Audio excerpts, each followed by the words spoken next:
because my book is called Women, Money and Intimacy, women will walk away from that workshop, from the retreat, more in love with themselves, more in love with their life, more in love with their career, their partners, whatever it is for them. And they will see huge shifts. And one more thing I wanted to say about that is I understand, you talked about the questions in the book. I understand that it is scary to change, because what if we fail? What if we succeed? What if it doesn't work? What if nobody likes us anymore? What will people think of me? It is really scary. And that's why it's important to ask the little questions and be honest with the little questions and get a track record of answering those honestly, so that you can then prove to yourself that, okay, I can be honest with myself and it's okay. My world's not going to fall apart. And then maybe have a bit more courage to take a larger step. Yeah, so that sort of, I think, resonates with a lot of people who, like you say, put on a brave front, but virtually are feeling very isolated and very alone in themselves, and they don't feel they can share their most vulnerable secrets, so to speak. Simply, like you say, what will people think of me? They'll think I'm weak. They'll think I'm hopeless. They'll think I'm a bit of a fruitcake, whatever it is that comes up for them as their main thing.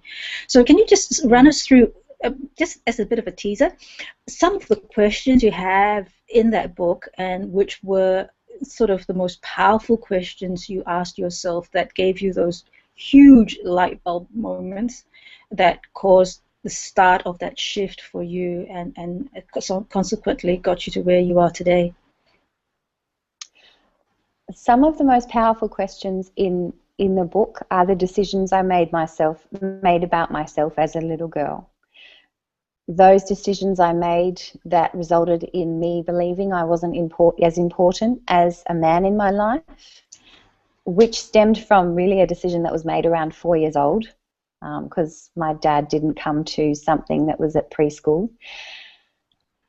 The beliefs that I formed, questions that ask me the beliefs that I have around my ability to accept love and receive love in my life, my ability to accept and receive money. So really, when I say that question, accept and receive money, it's about, what does security look like for me? What does security look like? Does it even involve money? And what is so important about money? Because in the book I talk about money as energy. Money and intention are both energy. They're just different manifestations of the same energy. And that's something that we hear in the personal development world. Money is energy. In the book I explain that, and so the questions about that, so about my worth, about the decisions I made as a little girl, about why I would not let somebody in, and when was I prepared to release these beliefs, because that's so important. When will I let go of this belief that I have about myself, that I am not important and that I can't make a difference? Wow, that's a biggie, because a lot of people will run around with that idea, motoring along underneath the radar, and then wonder why they can't be successful in their careers, or they can't maintain relationships. Or let's give us a trifecta. Okay, a woman who is in a loveless marriage, who has kids that don't talk to her anymore, and who hates her job. Yeah. When they go to your retreat, can they lose all of that in one go and turn their lives around? Yes, they can. Great. I'm so glad you hear that. Yes, they can.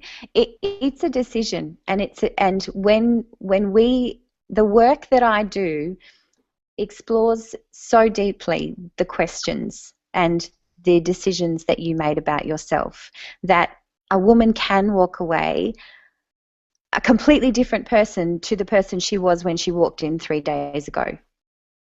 I know that because I've done it, and I've also seen it myself. I don't ask anyone to do anything that I haven't done myself, and everything that I do is from my own experience and from the work that I've done with other women. And so, yes, that's the short answer. She